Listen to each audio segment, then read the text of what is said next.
Nambeelee birrii kudhannaa kenna. Dhaqiis makkara dhufu. Nambeelee birrii kudhannaa kenna. Uffata miidhagina malee maaliif nuti caalti?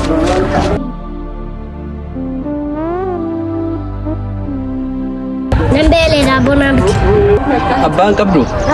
Abbaan qabu obboleessi koo amma buluuti.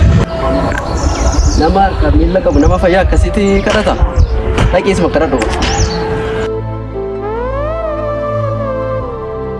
Wayyoo yaayyummaa wayyoo harkaa dhabaa tumtee nu cagaddee nuun kurte jabaa carraan nuun qajeellee bullee kaanee joorraa beelli nu hodhabduus abdiima of soorraa waan qabnu saamamnee herga duwwaa afnee rakkina walakkaa nuuf gameennaan rafne haadhaaf abbaa keenya waliin qalatanii loowwaniif re'oota hoolota haratanii waan tokko toona fi mara guurratanii shiraan nu mancaasuun dhaalatu ullatanii qees nu dhorkatan keessummaan kaleessaa dureeyyiin barsanaa taan ilmaan hiyyeessaa har'a hundan nu ifata akka ilmaan saree garaan nu dhiphata maal kadhaas yoon bare har'a buluuf malee booraa dhufuuf malee nuun kadhattuun turre kaleessoo nu beektu qeen keenya kalee har'a nuun akeektu guyyaan kun hin dhufaa eenyutu tilmaame akka dammaqnummoo eenyutu nuuf dhaame hunduu of dagannee kotoota isa jirruu dhuftee nu dugugde jarri seenaa hirruu kunoo akka malee taane daandii irratti yaane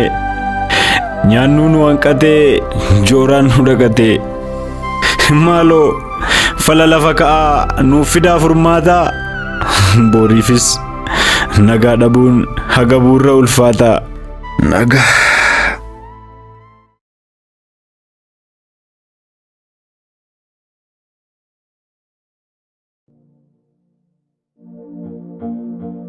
Biddeen koo siif kennu sareef kennu wayi.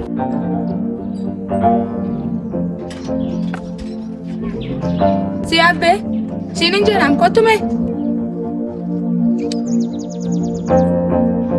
Beelufteerta? Baay'ee. Si kennu nyaattaare. Kottu gagara natti nyaatta.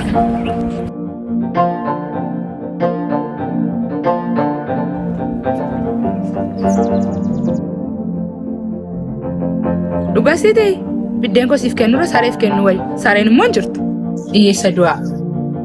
Dhugaa keetii atoomaan dogoggorre garaa beelaa malee atoomaan hin qorre ati dhugaa keetii natu se'ee malee abdii hundee hin qabne qalbii fe'ee malee na nyaachisuuf jedheen sitti fiigee malee icciitii garaa koon sitti diigee malee atoo dhugaa keetii mee maal balleessite shakkii garaa kootii hunda dhugoomsite haadha yeroo situu hundaa qaba quufaaf jecha keetiin situu na adaba durumaa natu of miliqee harka keerraa waa eege akkati naan tabdu keessi koo yoon beeke akkati of tuultee waan qabduuf narratti banbantu natu siif mijeesse hamilee koo daaktee akka obsi nagantu kanaaf na ifattee naasuun na xinneessite waraansa jechaatiin qalbii koo madeessite ati hin dagatiin guyyaan nama gantii anammoo hireennaa adabdu gaaf tokko na banti in turu buddeena kee har'aan tarii wal dhabda ta'a oolmaan kee inni har'aa borgalaasiif ta'a biqilaa irra facaaftee ni haammatta kaasuu guuttee baatta